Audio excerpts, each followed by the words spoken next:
Right, welcome to this unit's rated video for the Emperor's Children. Very exciting times to have the Emperor's Children finally resculpted, not just in part, but like a load of new units. So another viable Chaos Legion with a very, very strong theme, both in the way that they play and also just the look of them as well.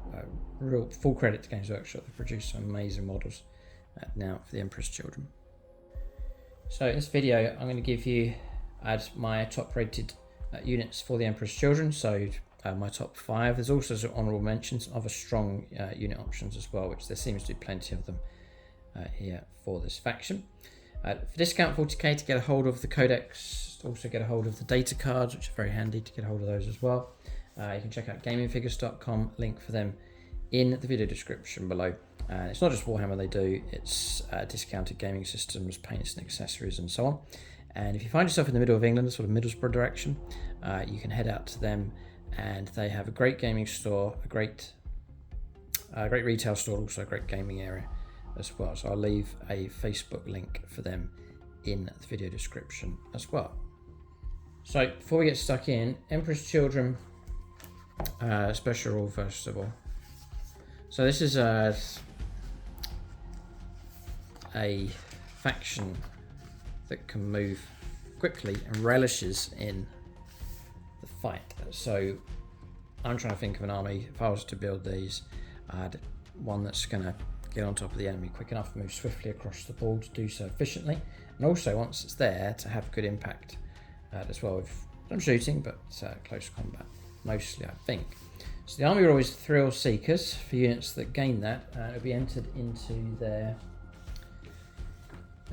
faction just here, Thrill Seekers.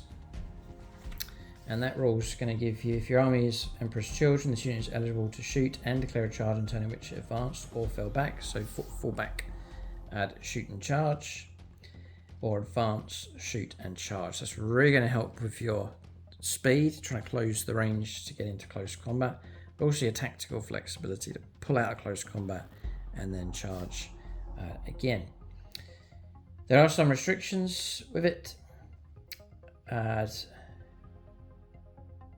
back, but when doing so, you cannot target a unit that is within engagement range of it at the start of the turn. So you can't recharge the original unit. You can't pull out and then shoot and then charge back into the same unit. So it's got to be somewhere else. It cannot target a unit that was the target of another unit's charge or attack this phase. So you can't then withdraw multiple units, then gang up all on one particular unit. So there are some restrictions to that. Games Workshop, I'm just trying to keep a cap on the potency of it. Because imagine you're pulling out combat with like half a dozen units, and then they all decide to charge the one unit. Would be a very strong option to have, but they sort of put some limits on that, and you'll need to remember that during the game. So that's the army rules. I have the data cards here, so we'll use those for our honourable mentions and our top 5. So I'm going to go in reverse order. So we'll do the honourable mentions first, then we'll go number 5 all the way through to my top choice. So first up, and by all means you can leave your own comments and feedback on this. You can leave your own order of choices if you disagree with some of these that I've put in or want to add in others, then do let us know in the comment section below. First up, honourable mention, decent enough units, Lucius Eternal. And again, amazing resculpts here for the Emperor's Children from Games Workshop. It's not just a couple of models they've done, it's a full-on range for them. So he hasn't made the top 5. We'll sort of go into that a little bit, but you've got an 8-inch move with him, toughness 5, 2 up save, 4+ invulnerable save, real good start. 6 wounds, which is great. It's a real good stat line for a character. You're taking him ready for close combat. So he's got Blade of the Layer, so precision attacks, 6 attacks, 2s to hit, strength 8, -3 and 3 damage. For an infantry weapon, it's really good. You've got Lash of Torment as well, which is sustained hits of 1, 10 attacks and then 2, strength 4, AP -1 and 1 damage. He can, now he's got Lone Operative, so you can put him on his own, but he is also allowed to join a unit of Flawless Blades to act as a bit of a bodyguard, which I'd be half tempted to do. He also comes with Full No Pain of 5+, and then some extra rules here. So challenge worthy of skill. Each time someone makes an attack that targets a character, monster, or walker. Oh, character, monster, or walker, not vehicle. You can reroll the hit roll and you can reroll the wound roll. It's a real powerful roll. And then duelists, Hubris, at the end of the fight phase, if this model is not leading a unit, it has the fights first ability. So there's that bonus if he's actually not leading a unit. But I would still like the idea of some kind of bodyguard to protect him. So decent enough stat line. The reroll hit rolls and wound rolls against characters, monsters, and vehicles is all good. Remember that Blade of the Layer is precision as well. And it's potent enough strength 8 minus 3 damage. But lone operative, being lone operative is dangerous enough. The opponent can catch you out quickly enough and bring you down. So I like the idea of it, but I think it'd be vulnerable enough on the battlefield. And therefore you then want to put him inside the flawless blades. It's the only option he has for joining units, just to try and add some kind of protection. So he's in the top 5, or he's in the top unit choices in the honorable mentions, but hasn't really made my top 5. That's the first one. And all of these I'm picking are always the strongest units. It might be tactical sort of decisions going on as well. Next is the Fiends. Now, this is like a tactical choice because this is like a fast, dynamic unit. You've got a 12-inch move as standard with these. 5 wounds, 5+ invulnerable save, 4 wounds each, OC of 2, so the OC is not bad. And then really it's close combat, barbed tail and dissecting claws. They've built-in devastating wounds, which is great. 5 attacks each, 3 sit strength, 5 minus 2 and 2 damage. A bit like regular Chaos Space Marine possessed, I think, but obviously quicker. That's why this has got an honorable mention. It's a nice quick unit.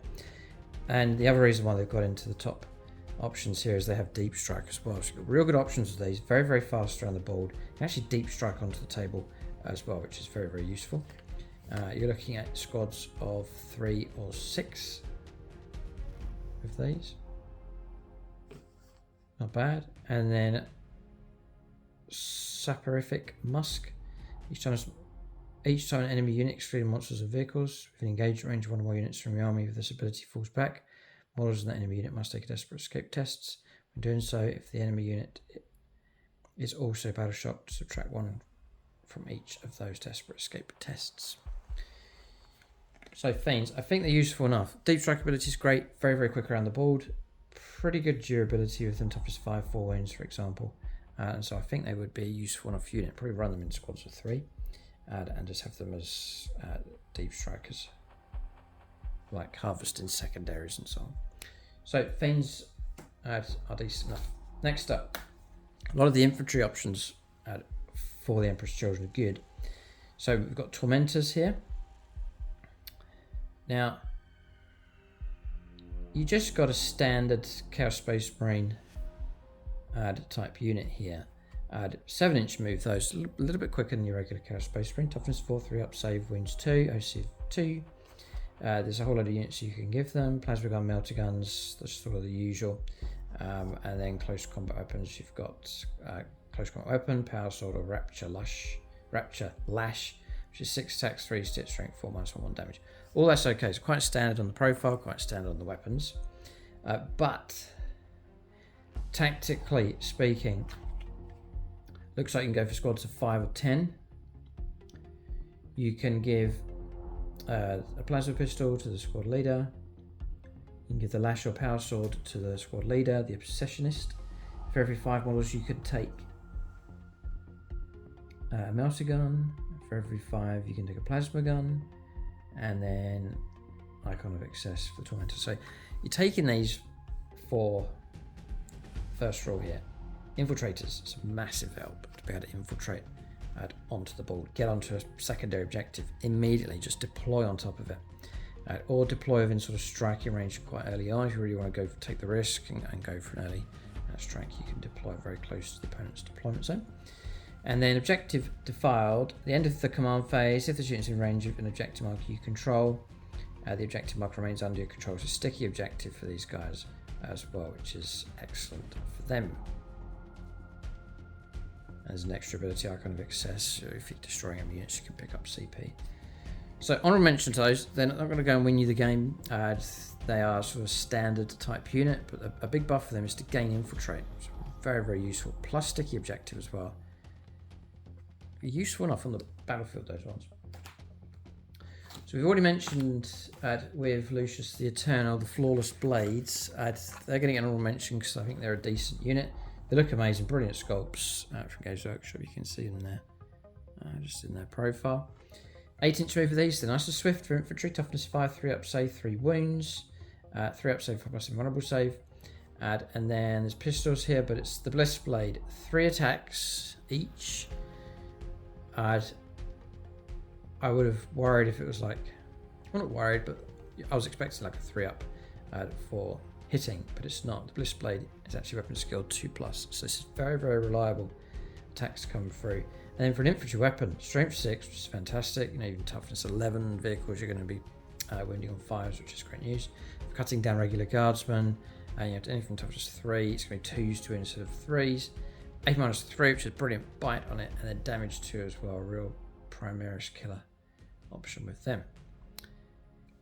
So it says at the end of the fight phase, if this unit called upon demonic patrons this fight phase and no enemy units are destroyed, then you lose a model. So you'll be fine as long as you kill at least one enemy model with them. But good impact infantry weapon on them, those. And would go well. I think they would go well with Lucius the Eternal. Next up, this is my last honorable mention, Seekers, and a very similar justification or reason for taking these as the Fiends, but these are even quicker. 14-inch move with these, super swift. They're Scout +9, so you're looking at 23-inch move plus charge. On top of that, you got toughness 4, 2 wounds each, 5+ invulnerable save. Then in close combat, you can go for the Lashing Tongue, which is the extra attacks just on the steed. 2 attacks in 4s, strength 4 -0 1 damage. It's extra attacks and lethal hits with those as well.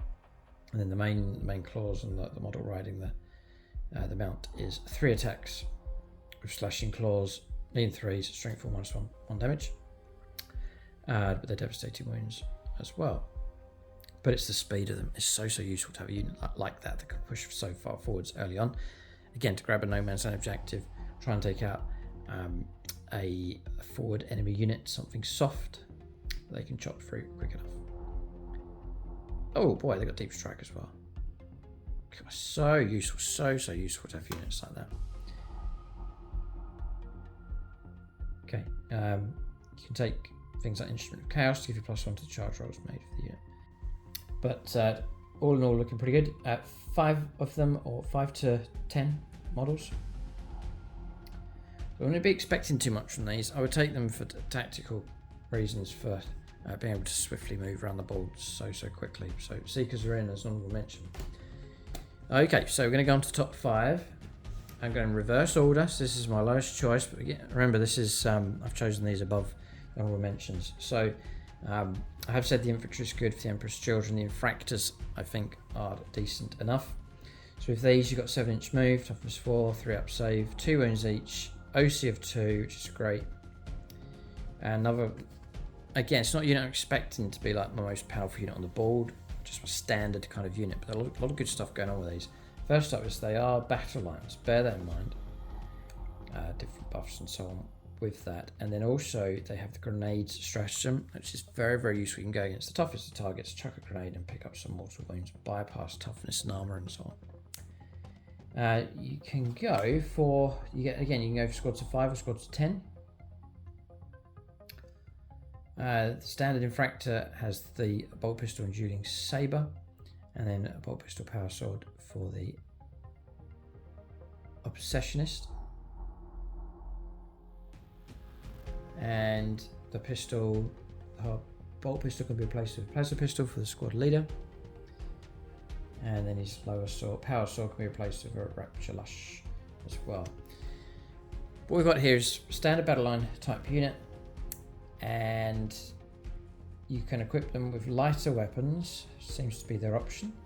But they do have core rule here of scouts, so you must remember it during game, but an extra 6-inch move for free before the game gets going, so you can much higher chance of getting them into position. The opponent's trying to take mid objectives, and so these, you've got scout of 6 straight away, plus their move of 7, plus advance and charge, they can be swift enough across the board. So that's good. It's a good unit, but then what's pushed it into the top 5 is Destroy. Excessive Assault. Each time on this unit targets an enemy unit with a melee attack, you can reroll wound rolls of 1. That's excellent. If that enemy unit's in range of objective marker, you can reroll the wound roll instead. So I've always been a massive fan of reroll. Anything that can give you reroll wounds is so powerful. It really is good. So that's pushed them into number 5. It's the Infractors with their ability to reroll their wounds when fighting against objectives. Great unit to scout move, move up, advance, charge, and fight immediately for the control of one of the no man's land objectives. And they can do that on foot, potentially without any transport vehicle and so on, because they can just move so quickly across the board. So I think sensible enough cost for these, no need for transportation. Bomb them up the board and then get them stuck in nice and quick. I think that'd be a decent enough unit. If you can remember that scouts, I often forget the scouts rule, don't check, and I miss out on some free movement before the game gets going. So next up, Demon Prince with wings. Now it seems to be for each of these Chaos books, you can get the standard plastic, the newer plastic kit for the Demon Prince, and you can customise and build to match in with the theme of whatever legion you're doing. But the rules are different for each of the legions, and they seem particularly good here for the Demon Prince of Slaanesh. So 14-inch move, it's another unit that I'm liking because of the absolute speed of it. I think it's got the Thrill Seeker ability there as well, so you're looking at 14-inch move plus advanced roll plus charge. It's very quick. Toughness 9, 2 up save, 4 plus invulnerable save, 10 wounds, strain gate for an OC of 3. It's a good no man's land objective fighter. You've got the Infernal Cannons, kick out a little bit of firepower, 2 to hit, strength 5, minus 1, 2 damage. And then the Hellforged Weapons in close combat, 6 attack, steam 2, strength 8, minus 2 and 3 damage. Or you can try and sweep out of contact with enemy units. 14 attack, steam 2, strength 6, AP 0, 1 damage. So, after a good start, this is a good unit immediately. Then to make him excellent, you've got the Deep Strike ability. So now you can drop him in precisely where you need him to, and you can think about it and try and go for the best option with him. Then you've got Demonic Destruction, so just a couple of abilities been stacked on that make him go from good to excellent, I think. So Demonic Destruction, each time this model ends a charge, it's each time, not just once per battle, great news. Select a unit with engagement range of it, or 1d6 for each of this model's remaining wounds. And then for each 4+. So, you know, if you're on full strength and you're slamming in, that's 10 dice and even 4s. God, so good. The enemy unit suffers a mortal wound to a maximum of 6 mortal wounds. So the possibility of kicking a number of mortal wounds, perhaps all the way up to 6. That's deadly against anything. And then also, it's the icing on the cake here, stimulated by pain. Each time an attack is allocated to this model, subtract 1 from the damage characteristic of that attack. So -1 damage against him as well. I think it's a real good stat line with him. Plus, I think it's the case that he's a character. Yeah, he's a character. And it means you can, depending on what detachment you've chosen, you can pay for the points to give him one of the enhancements. Just to really customize him and make him that much better. But a big fan of the Demon Prince. I think he's a decent enough unit. So, next up, we had to put him in. He's not made it to number 1. But a decent enough unit, Fulgrim. So I'm thinking along similar lines of Magnus, what an impact he's made on my Thousand Sons, to have like a strong, tough, durable, higher impact, intimidating unit in your army. And it's like a hobby-wise, it's a lovely focal point to have in your army that's not just like flat lines of infantry and vehicles. You've got something big and spectacular in your army as well.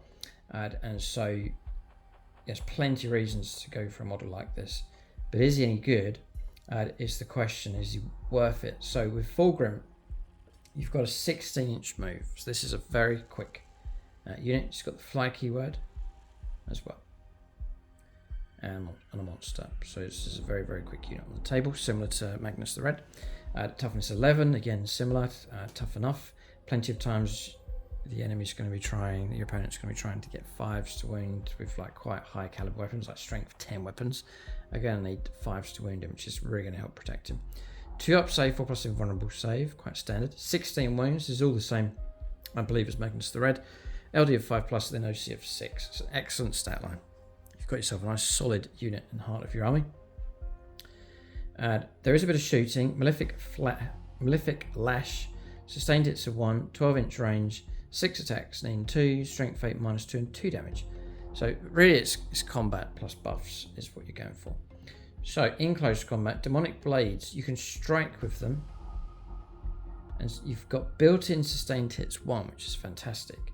6 attacks with strike, needing 2s, strength 14, AP -3, and D6 +1 damage. A few of those get through against anything, the target's going to be in big trouble. You can go for sweep, which again, you keep the sustained hits of 1, and it's going to give you 12 attacks in 2s, strength 8 -2, and 2 damage, which is a good profile. Really, you can use that for like bringing down even like Primaris Marines effectively enough. And then a few extra attacks here with his Serpentine Tail. 6 attacks, needing 2, strength 6 -1, 1 damage. I'll take those as extra, especially if you're trying to cut your way through like hordes and stuff. So, he is Deadly Demise of D6, so watch out. He does have Deep Strike. Again, a lot of similarities here to Magnus the Red. You've got the Thrill Seekers, remember, so fall back and charge, advance and charge. With him, which is dangerous with his 16-inch move. You've then got some abilities here. So Beguiling Form, each time a model makes an attack that targets this model, subtract 1 from the hit roll. And that's just an attack, so that could be shooting or close combat. As the player yourself with the model, you've got to remember to keep reminding your opponent it's -1 to hit him shooting, -1 to hit him in close combat. So that's going to help cut down some hits coming through. You've got Demonic Speed, so he has fights first. Ugh, boy, nice.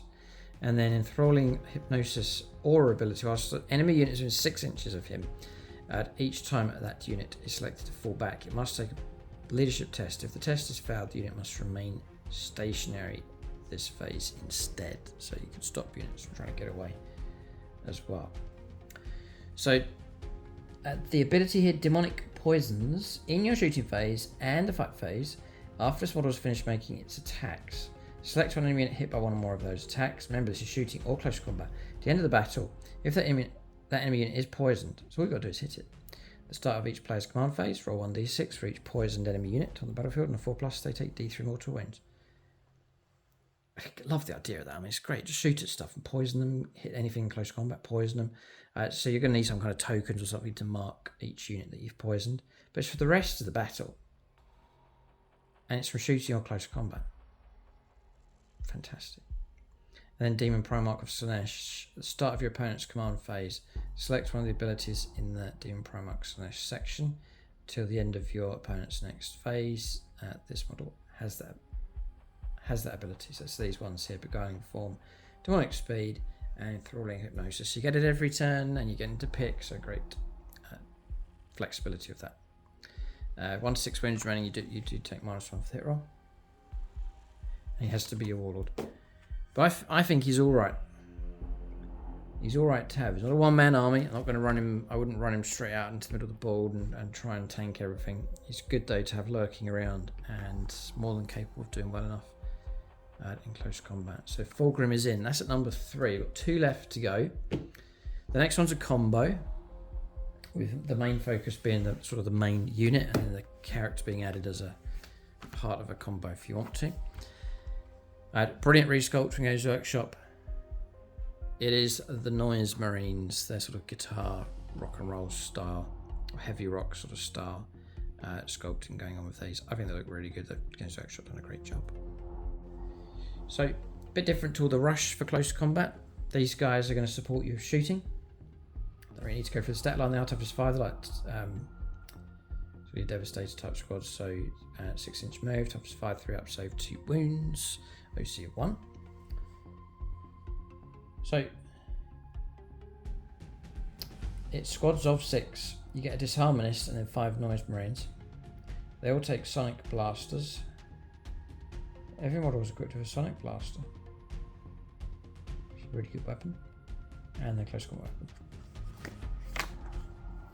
Now, you get the Disharmonist Sonic Blaster can be replaced with a Screamer Pistol and a Power Sword if you want a bit of close combat.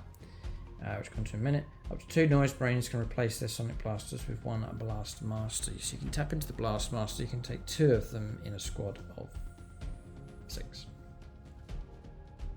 Yeah.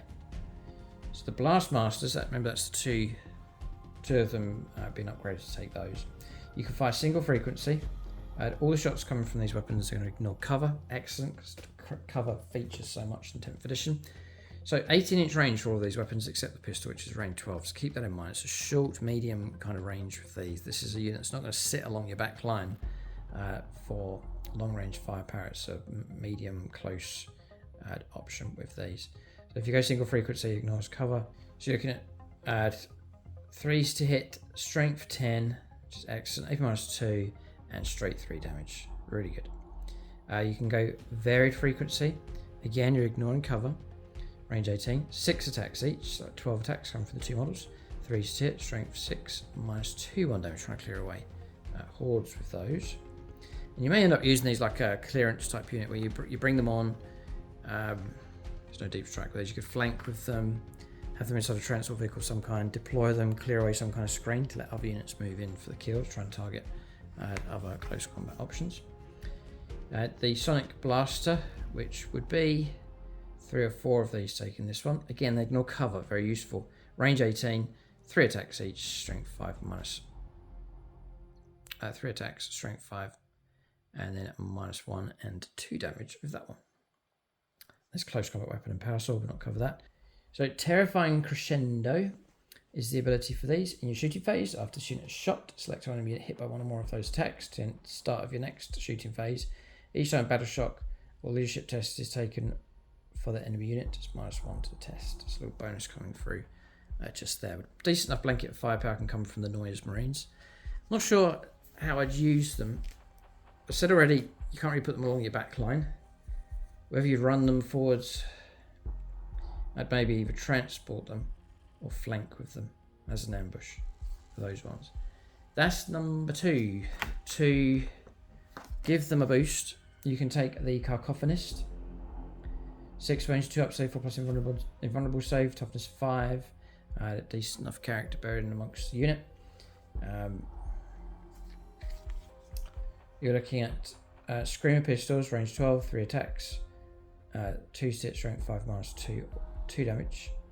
In close combat, you can go for Power Sword, 6 attacks, 2 to hit, strength 5 -2 and 1 damage. And really the main reason for taking Obsessive Enunciation. Whilst the model is leading unit, ranged weapons get lethal hits. So you could kick out a load of firepower and then the 6s will pop you extra hits there. Nice. It's always appreciated to get that little extra coming through. Then you have Doom Siren. In your shooting phase, after this model's unit has shot, select one enemy unit or enemy infantry unit hit by 1 or more of those attacks and roll 3d6. For each 4+, they take a mortal wound. If an enemy unit suffers 1 or more mortal wounds as a result of this ability, it must make a battle shock test.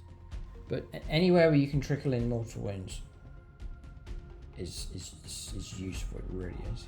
So I would take him, and he can join. You can actually put him with Terminators or Noise Marines. I put him with the Noise Marines in this case. So that's at number 2, that combination, but the main emphasis there being on the Noise Marines themselves. Number 1 is the Lord Exultant. Customizable, lots of options.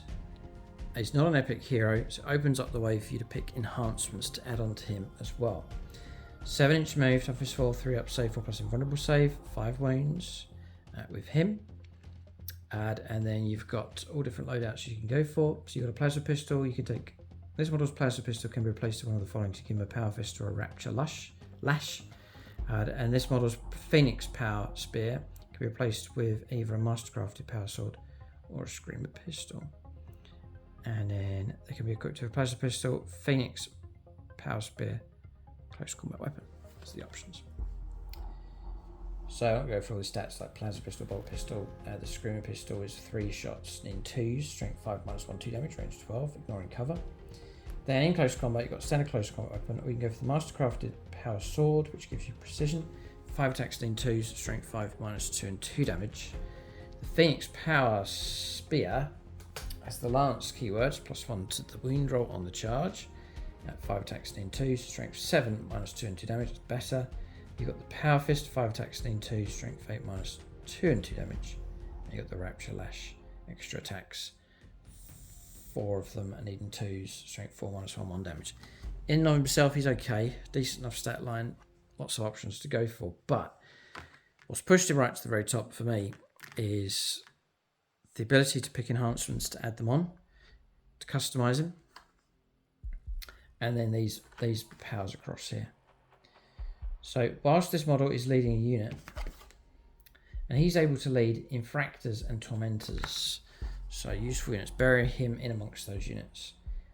And then he can fight from the relative safety of his bodyguard. Perfectionists. Whilst this model is leading a unit, weapons equipped by models in that unit have the lethal hits abilities. They gain lethal hits with him. Weapons. Yeah, so it's weapons, melee. Weapons with that. And then Euphoric Strikes. Once per battle, start of the fight phase, this model can use this ability. If it does, until the end of the phase, add 3 to the attack's characteristic or melee weapon options equipped by this model and improve the AP by 1. So it's a pretty good roll. I mean, if you're taking a spear, for example, Lance, you're going to go from 5 attacks to 8 attacks. And AP -3, that's really good. And then if this model's attached to an Emperor's Children battle line, this is the icing on the cake here, Lord of the Host. If this model's attached to an Emperor's Children battle line units, it opens up all the battle line units. Then during the declare battle formations step, this model has the infiltrators and scouts. Infiltrate and scouts. And I take it if he joins the unit, they're all going to get that as well. Just having a little look here. As your Infractors are battle line. Your Flawless Blades are not. Your Tormentors are battle line as well. So, yeah, it's kind of this idea of not needing transport vehicles, saving your points on that and just investing in more and more ground type units. But I would stick in with either of those unit types, Tormentors or Infractors. And then have something like the Spear, the Phoenix Power Spear, tons of attacks, bit of extra ability there with the Euphoric Strikes, and Infiltrate plus Scouts, your total ambush unit. And that's what's put him to the top. Got a nice versatile unit, you can enhancements on there, not too bad in close combat, you can bodyguard him with another unit. It doesn't have to be the guy that takes down the Imperial Knight, you can go after other types of units with his squad and do really well. So I think the Lord Exultant is an excellent choice, and that's why I've put him at number 1. So those are the options. And do let us know what you think. Have I missed out any units? Is there other units I should be adding in? Have I put units in that shouldn't be? They're not that great. Let us know what you think in the comment section below. By all means, you can leave your own top 5, top 3, whatever you want to do. Just to let other people know what you think and to build up some knowledge here for the Emperor's Children. Exciting faction from Games Workshop. Brilliant resculpts. They really have done well. The Lord Exultant at number 1. The Lord Cacophonous joining the Noise Marines at number 2. Fulgrim, I think, is decent enough. But he's not a one-man army. You've got to look after him. Same as Magnus the Red. But Fulgrim's in at number 3. I think this great potency of the Dim Prince of Slanesh with wings.